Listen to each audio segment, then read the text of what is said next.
Hello, agents. Welcome to the inaugural episode of The Q Division. We are a James Bond movie marathon podcast, and I am one of your two hosts, Gavin. And with me, it's Chels, y'all. Welcome.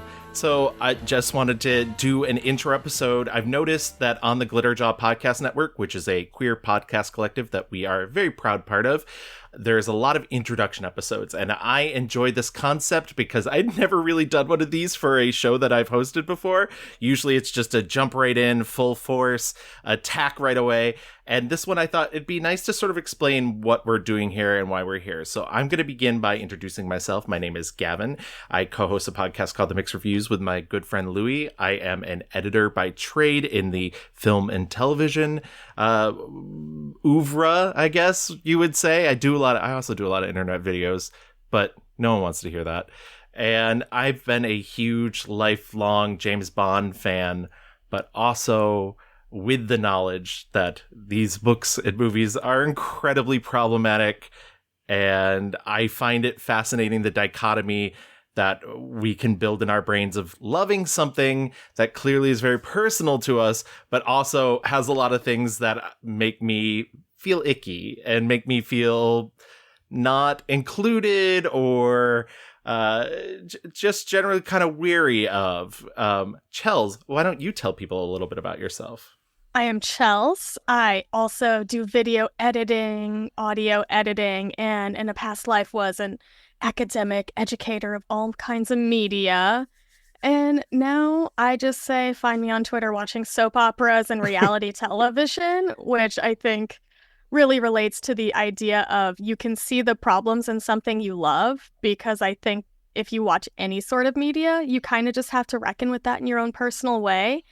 But the fun thing is, I've never seen a James Bond movie like start to finish like that I can ever recall. I know I've seen scenes, like just random pop culture things. I always say I learned all about these things I've never seen on VH1 because they would just show you random clips of everything. And I think that's how every kid in the 80s and 90s learns stuff.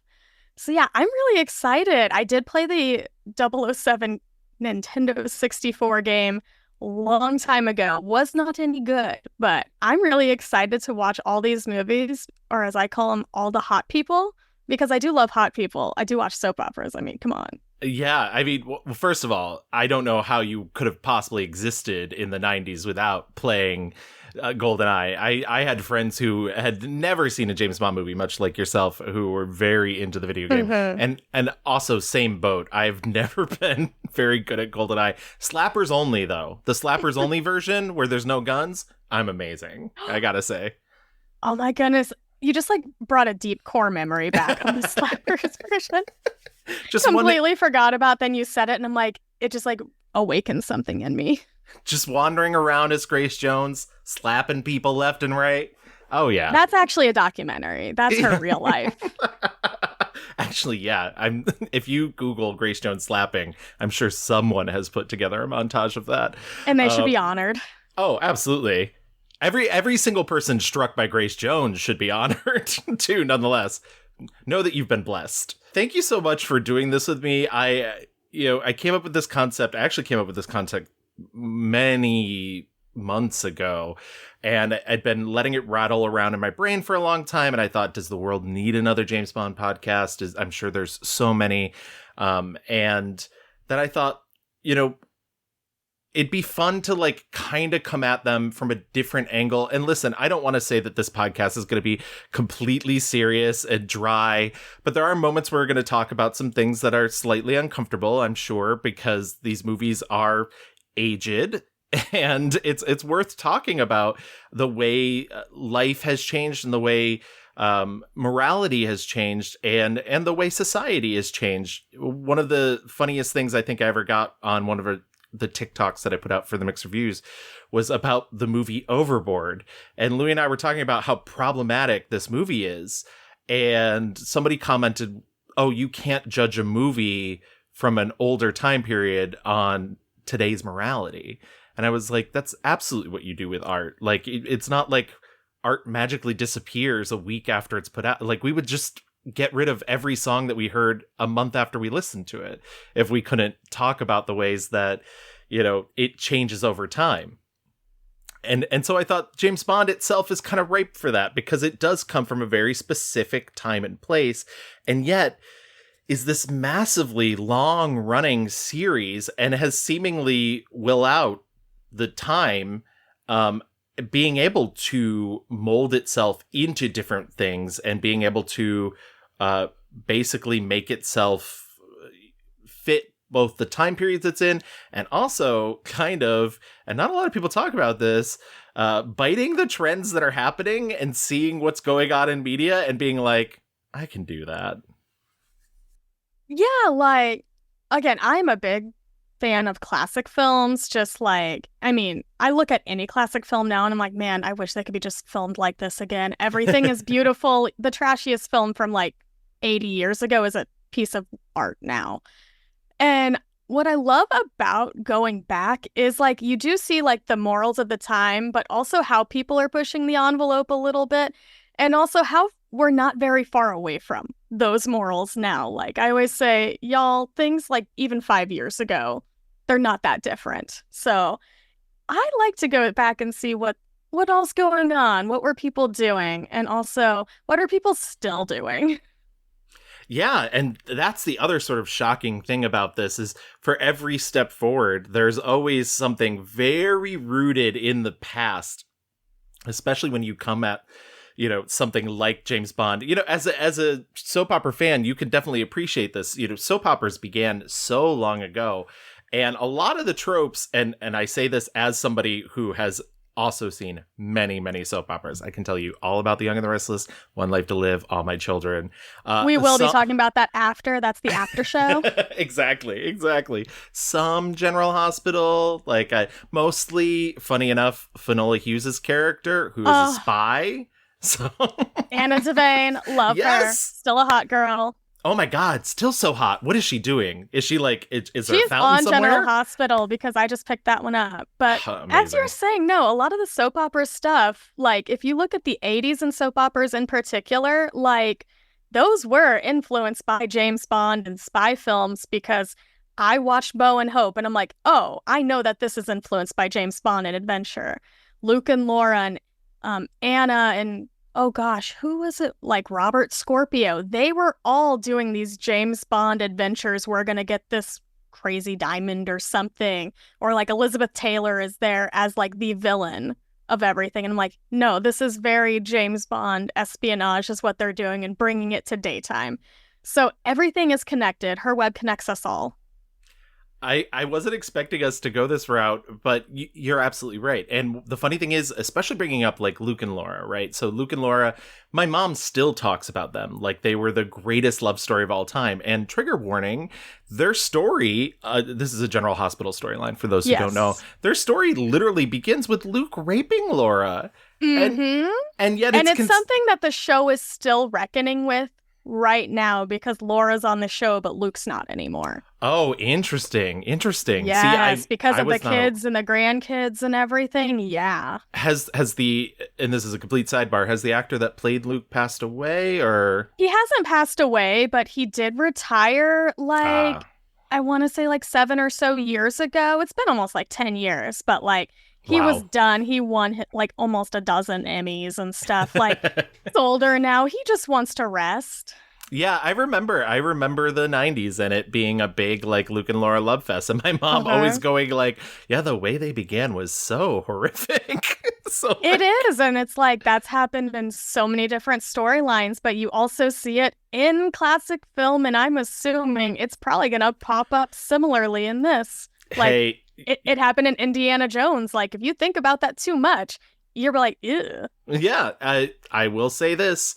James Bond, very rapey. So, I mean, get ready. It is not all, flowers and romance when it comes to Mr. Bond.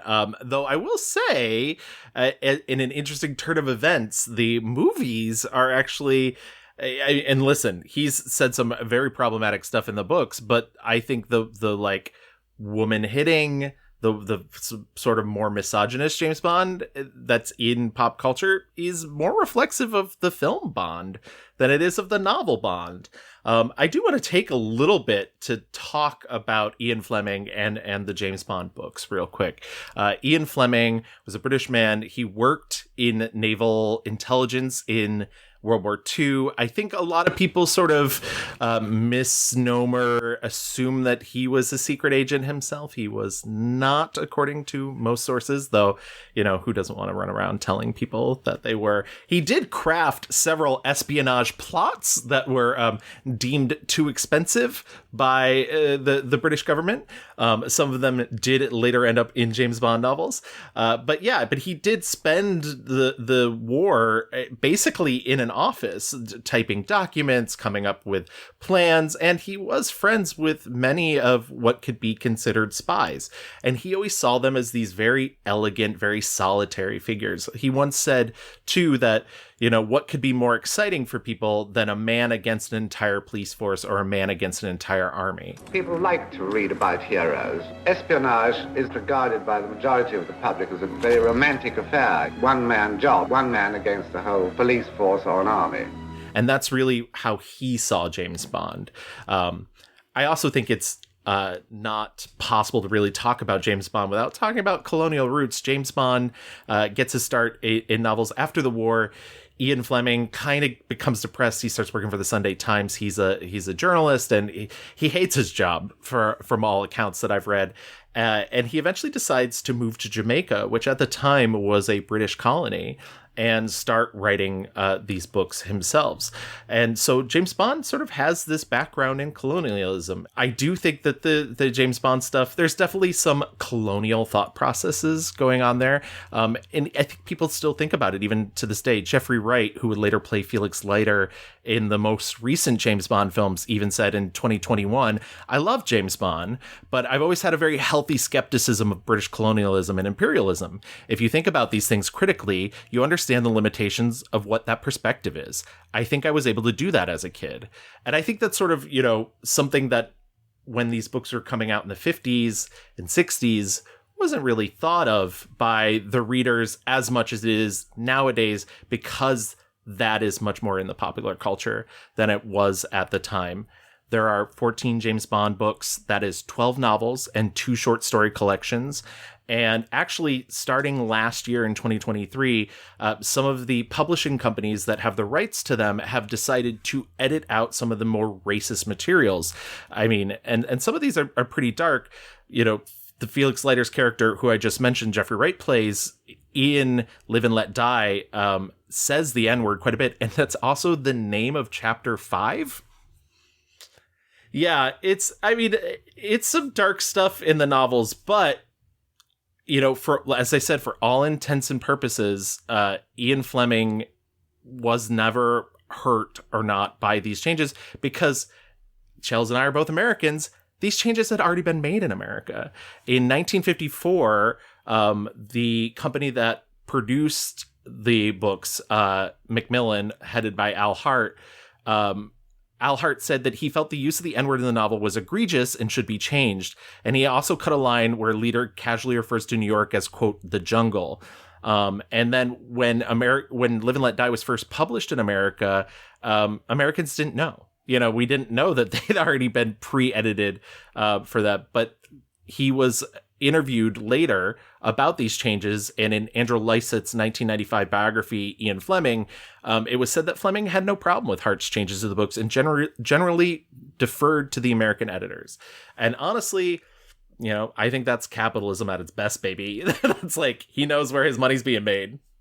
Right? It's like, oh, I'm fine with the changes. Like, I don't think it has anything to do with morality, honestly. It's like, you're going to sell more books. Right, exactly. And that's, no offense, England, America is a much larger audience for those books than just our number UK. one export for decades has been entertainment. So, yes, exactly. We're not good for anything else. No, truly not. One of the interesting things I do think that brings up, that discussion about editing the books, which I'm fine with. I think it's fine, especially because the idea is that they are not really taking anything out of the books. They're just making them slightly softer for an audience, because I believe it probably is rather jarring when you're opening a book and you're running into a slur and how it others you and makes you feel uncomfortable. But the interesting thing about that is, in only going through the books and removing the racial inequalities, they're still leaving the homophobia and the sexism. And it's an interesting choice to say that it's not okay for James Bond to be racist, but it is fine for him to treat women badly and to treat homosexuals badly. Some of these quotes from these books include references such as the, quote, sweet tang of rape, quote, blithering women, and women who, quote, fail to do a man's work. Additionally, one of the novels, I'm not sure which one, says that homosexuality is a, quote, stubborn disability. These things still remain in these novels. You can pick them up anywhere and you can still get them. And there's been some really interesting things written over time about them. Armani Sayed wrote a really great article in Time magazine called The Trouble with the Rewrites of the James Bond Books. And it's essentially about that idea that, like, why would you take out the slurs but still leave in the sexism and the homophobia?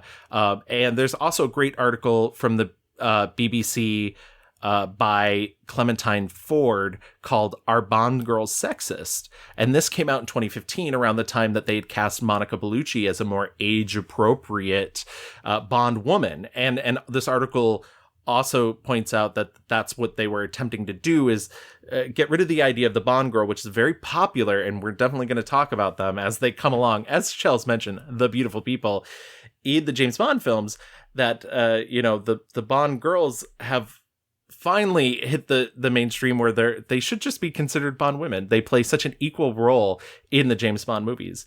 And the other thing I think is interesting, while oftentimes Bond remains the same, even if another actor is playing him, the woman often changes, and you get to see a whole host of different facets of womanhood throughout these films versus this one idea of this one man, which is a very singular vision. Chels, do you know anything about Bond women?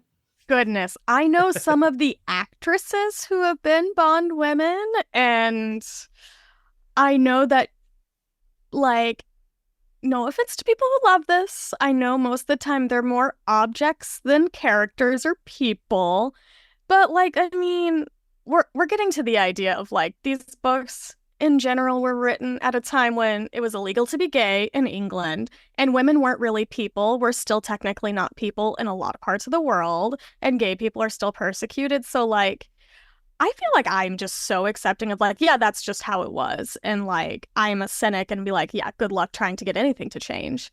But for Bond girls, I know that in some of the more recent movies, they've tried to be what I call the Avenger Black Widow rah-rah badass, like, where they're still sexy, but they can shoot a gun or they can punch somebody in the face, which, like, sure. I think the only successful version of this character was Rebecca Ferguson in the Mission Impossible Rogue Nation movie, which I think she actually does have more going on than most of these, like, kind of tropey characters of women.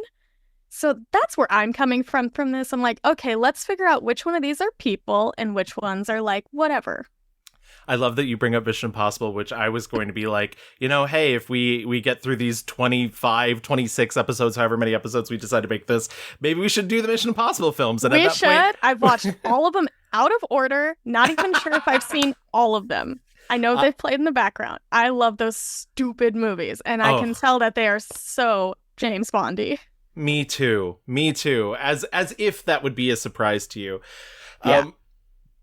No, I agree. And that's sort of what you are going to find, I think, in going through these films, is how especially the people around James Bond change, and especially the women. Oftentimes, even early on, yeah, they are sort of arm candy. They are sort of, they're there as the Madonna, the whore, or the dead body. That sort of, and I think what you're going to find as it goes along, that the filmmakers find it more interesting if Bond is challenged by somebody who is either an equal or superior to him. So while there is still the money pennies of the world, the sort of secretary who sits in the office, there is also, you know, the Michelle Yeohs, the Halle Berry, even the later versions of Moneypenny, who are given much more agency and much more ability to save the day. I think you're also going to find really interesting the villainous Bond women. And those are the ones that are given the opportunity to really challenge Bond in his own terms. Those are some of my favorites, is the ones who are, you know, I don't want to give too much away, but the ones who know his greatest weakness, which, you know, as Sheryl Crow once beautifully stated, martinis, girls, and guns. I mean, I do love a good lady villain. Bring it on. Yeah, I'm very excited for them. You know, and like you said, that there is, there had been more recent, and we'll talk about these when we eventually get to these films, more recent ideas of spinning off some of these characters into their own films, including the Michelle Yeoh character, including the Halle Berry character. But none of these really sort of took off for whatever reason. And I think that's a real shame, because even though Halle Berry's in maybe one of the worst James Bond movies, I think they would have possibly done some interesting stuff with her character. I think it also is slightly difficult with the way that they've set themselves up with the James Bond series, which is a series that has continuity until it decides it doesn't, which I think is perfectly fine and acceptable, but I know that really gets some people's goats. And I think had they spun Halle Berry off into her own series, but then change the James Bond and he was doing his own thing with Daniel Craig, I think people would have been a little confused by that. Exactly. Like, again, I watch soap operas. I can accept 20 different actors playing the same character over the course of decades, but some people can't tell the timeline difference in Greta Gerwig's Little Women. So I feel like that's the intelligence we're dealing with on some audiences, that anytime a woman's trying to do something different, it's like, nope, not going to work. No.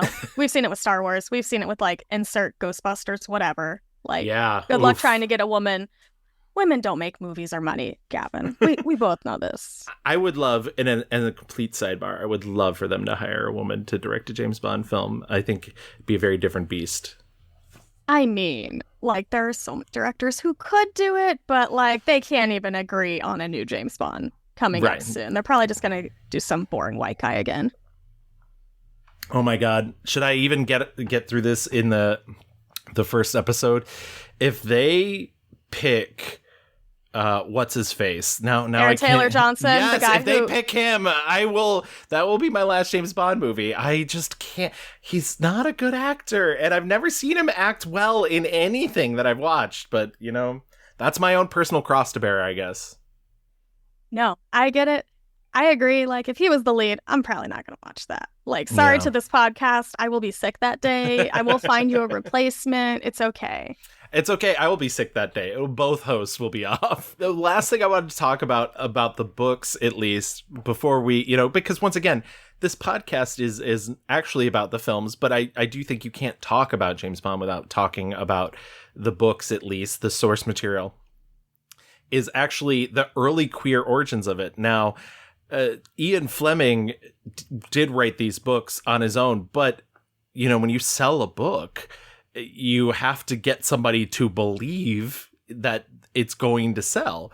And he basically sort of bringing it around places nobody really wanted it. And let's talk about the way the books are written is actually a very simple sort of way. Like I mentioned, he's a journalist. He writes in a very actionable sort of style, you know, short sentences, not a lot of internal monologue, not a lot of, you know, like, it's all from James Bond's perspective for the most part.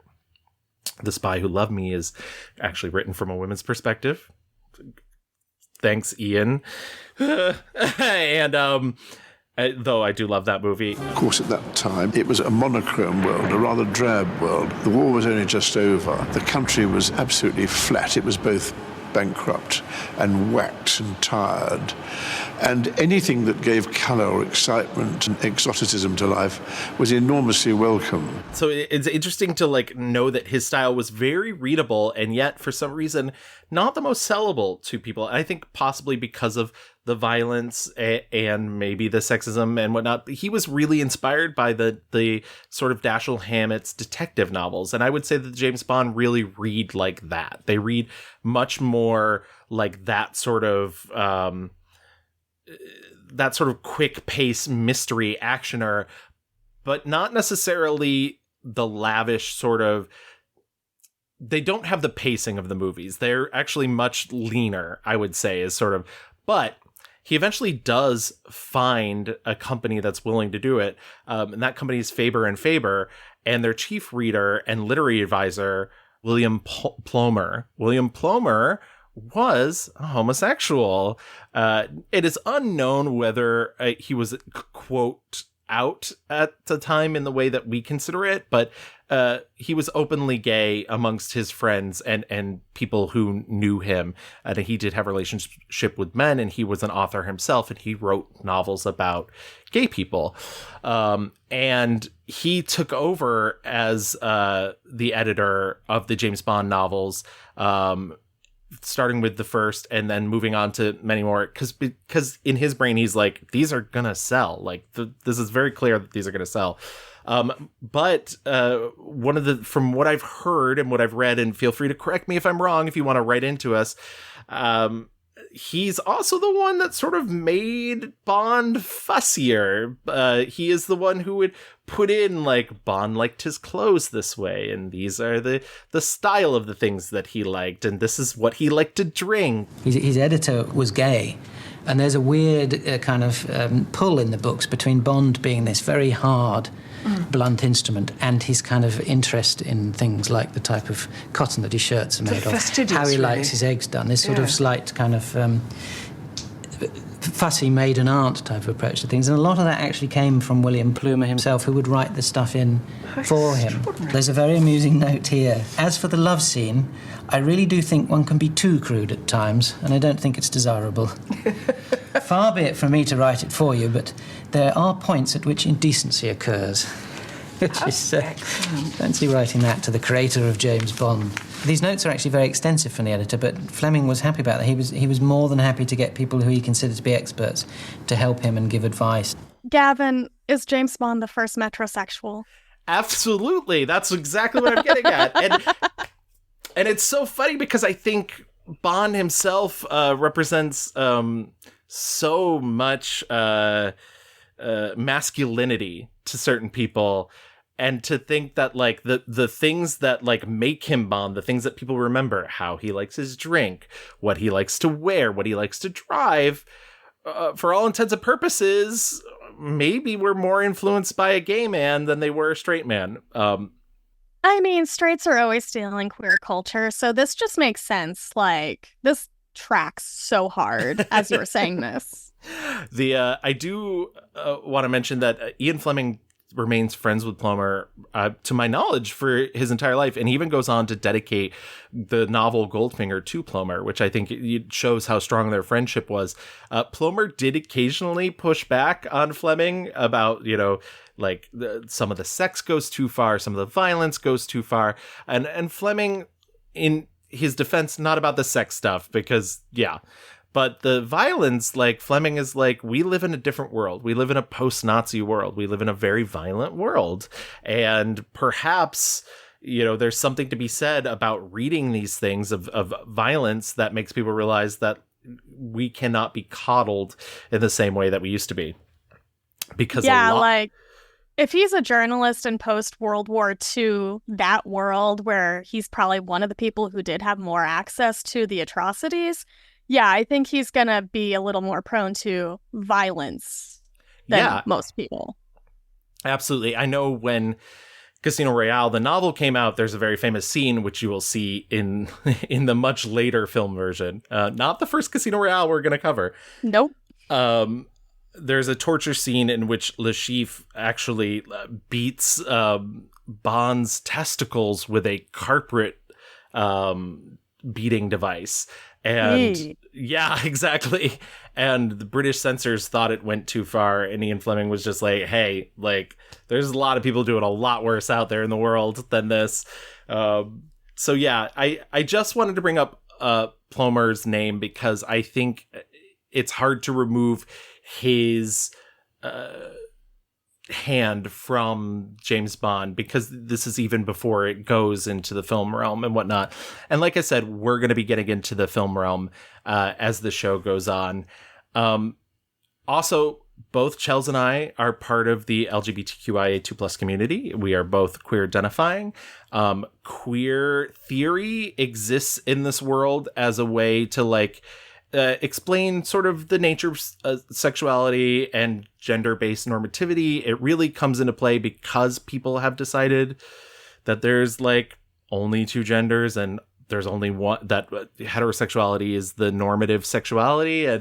And I don't think that's ever been true, but that's sort of where our media is at the moment. And so that's also why we want to come at it from a queer perspective, because that's who we are. And I think it would be such a shame to ignore that this is also part of the Bond legacy. I just completely agree because, like, I think that's just the lens I watch everything through. Like, I watch so much straight stuff. Again, I watch soap operas. I watch a lot of straight shit. But that's just the lens that we view things. And I think it'll be interesting to see our views on this. And, like, for instance, for you, how yours have evolved over decades of watching these versus now. Because I know me going back and watching something I loved as a child, I'm like, is this why I'm gay? Or I'm like, ooh, yikes. Which is, very normal for all of us. But I think because we're queer, we have a much more complicated relationship with media. And we don't just get to accept everything. We're always searching for ourselves somehow, even in the straight stuff. So it'll be very interesting to see what we identify with. And because we both love drag, I think it's going to be every queer, sparkly element. Songs, music, divas. That's just what we're attracted to. You bring up two really amazing points, which is why I'm so happy that you agreed to co-host this, because I think you're just so smart. The idea that watching stuff from when you're a kid, you often think like, is this what made me queer or yikes? I would only add to that sometimes I'm watching something I liked as a kid and think to myself, is this what made me queer? Yikes. Yes, the secret third thing. Yeah, the secret third thing. It's a combination of both. And then the other thing is, yeah, exactly. It's sort of, there's this great tome. We talk about it all the time on the Mixed Reviews, but the Celluloid Closet. And one of the brilliant things that, Harvey Fierstein says in the Celluloid Closet is that when he made Torch Song Trilogy, the concept behind it was that he wouldn't have to do the translation anymore because everything that he grew up with was straight, and his brain would have to translate it for him to be like, no, like, this is who I am. Like, why am I not seeing myself reflected? When people get upset about, like, queers in media, black people in media, women in media, and not just black people in media, like any, minority, it's not pandering to show a true reflection of the world. And it's kind of cliche as it is to say, like, representation does matter and it is important to see yourself reflected. But if you don't, as a queer person, you do have a tendency to read into it, to do the translation for yourself and kind of like come up with how this would work. And James Bond, for all of its faults, and let me tell you, it has had faults. I mean, Sean Connery once said in a Playboy interview in 1965 that he said, quote, "I don't think there's anything particularly wrong with hitting a woman. I think that's reflected in his James Bond films." We will talk about that when we get to them. But like, times change, and it sucks for a woman to have to like watch that in the 1960s and to try and do that mental translation for themselves. And that can be damaging. But hopefully also they were able to find something that was, more than just that in a James Bond movie for them. But yeah, no, I completely agree with everything you're saying, because I do think it is, as like you said, as queer people, we have to sit there and we have to watch and sort of do the translation for ourselves. And I was introduced to James Bond by my father at a young age. And funny enough, like not even the Sean Connery, even though like I still to this day think Sean Connery is maybe like the vision of Bond that everybody has. My dad started me with the Roger Moore movies because those are the movies that he liked when he was a kid, and they're the sillier ones, but that's sort of where my brain goes to.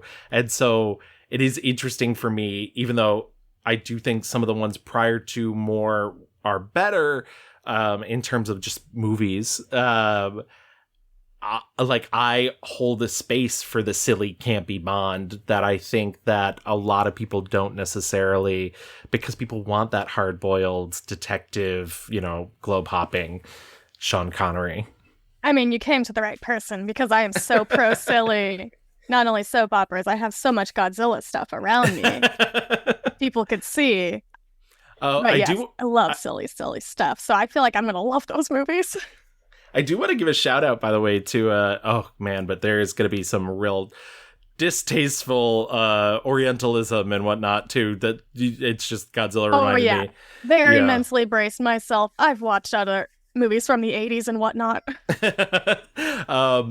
But shout out to one of our good Judy sister shows, Screonk, which is also on the Glitterjaw Queer Podcast Collective, which, by the way, is a huge influence on this show. And if we can be anywhere near as entertaining as Derek and Doug are on that show, I truly love that. And hopefully people will come in and have the same experience with us that they're having with them.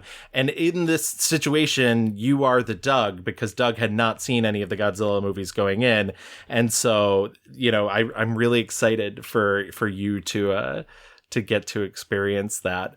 This is not going to be a real quiz section, and I don't think it's fair to try and quiz you because I know that you don't have a huge basis for it. Can you guess, though, if I were to tell you who the first queer representation in a James Bond movie is? It's a lot earlier than you think. Okay, I was gonna say, because I think Ben Whishaw is in at least one of them. If you say it's early, I know you told me there's a drag queen in one of them, maybe? There's not a drag queen, but there's famously actually a trans actress, and she was outed by a newspaper. Wow. She's in Octopussy. She's not the first queer representation, and that is like a real blight on the British media, I have to say, because nothing's changed then. Yeah, exactly. But actually, the first queer representation in the James Bond films comes in the second James Bond movie, From Russia with Love, with Colonel Rosa Klebb. She's one of the main antagonists. She comes from the novels, and she is a counterintelligence operative working for Spectre. And she is a mean and nasty lesbian. Yes. Yeah, exactly. And let me tell you, James Bond doesn't like them because he can't bed them. So your work record is excellent.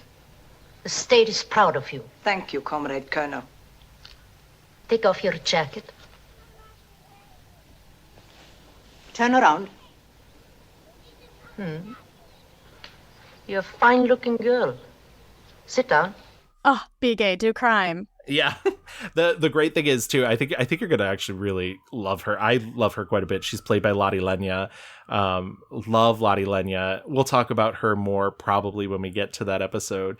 But I just think it's so funny that, like, literally 1963 from a 1957 novel, and you're already getting queer representation. Not the best queer representation, certainly not the type of queer representation that you're like, wow, I'm really proud of that. But the kind that you at least can acknowledge on film and be like, hey, this was something, and I guess they were trying it. But yeah, fascinating, and like I said, there's more of it that pops up than you think. On Her Majesty's Secret Service, you're going to run into a possibly queer character. You're going to get some of the worst representation ever in Diamonds Are Forever.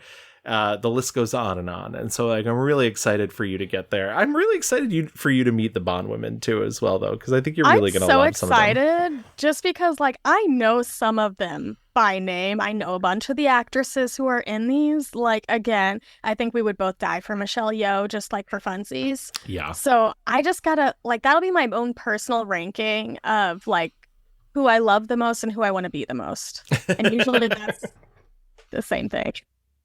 Yeah, I mean, honestly, some of them I would love to be, you know, it's I don't know, it's such a fascinating lineage. And I do think it's funny because I watched a fun little special that came out, I want to say in the mid 2000s, not too long ago. It was a BBC show and it was hosted by Joanna Lumley, who herself is a Bond woman. Yeah, exactly. And it was a whole history of Ian Fleming and talked about how, you know, like he was always very down to research his books.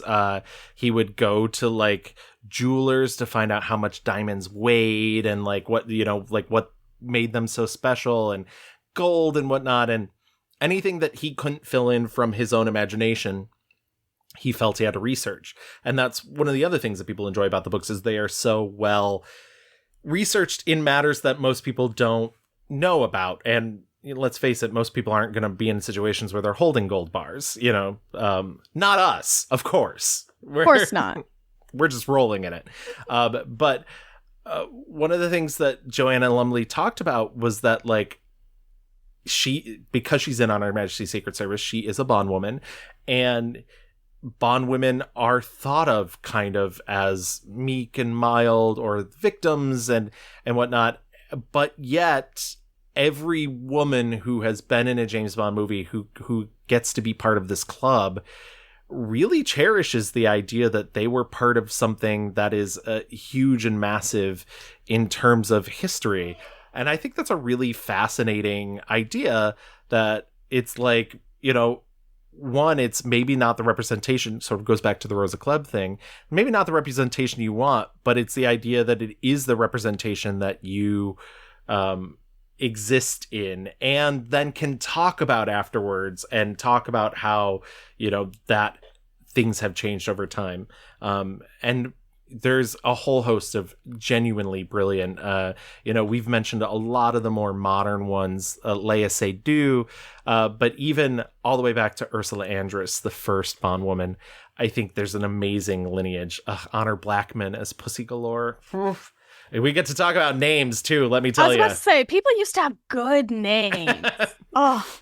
I think the worst for me, the one that's like a little too on the nose, is Dr. Holly Goodhead, who you will run into, I believe, in Moonraker.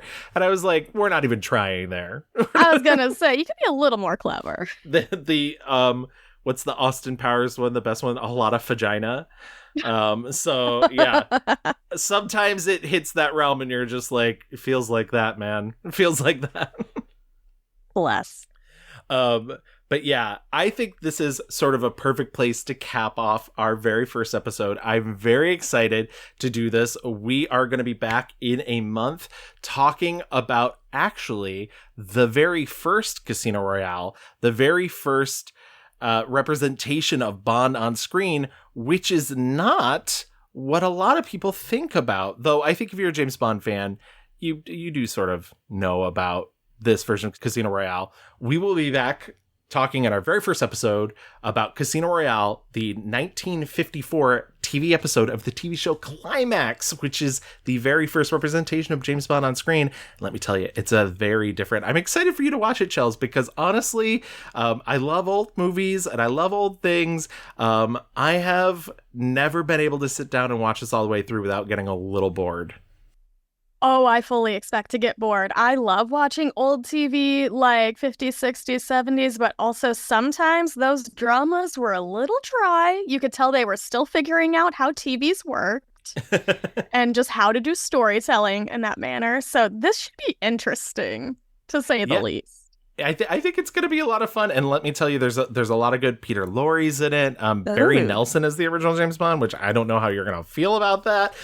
And listen, if you want to play along with us at home, you don't actually have to buy anything, because I think there's a really bad copy of it on YouTube if you want to watch. There is. Yeah, but I think there's probably better remasters out there if you do. There's like a copy of it on the like 60s Casino Royale DVD, which is what I purchased for like $3 at a thrift store.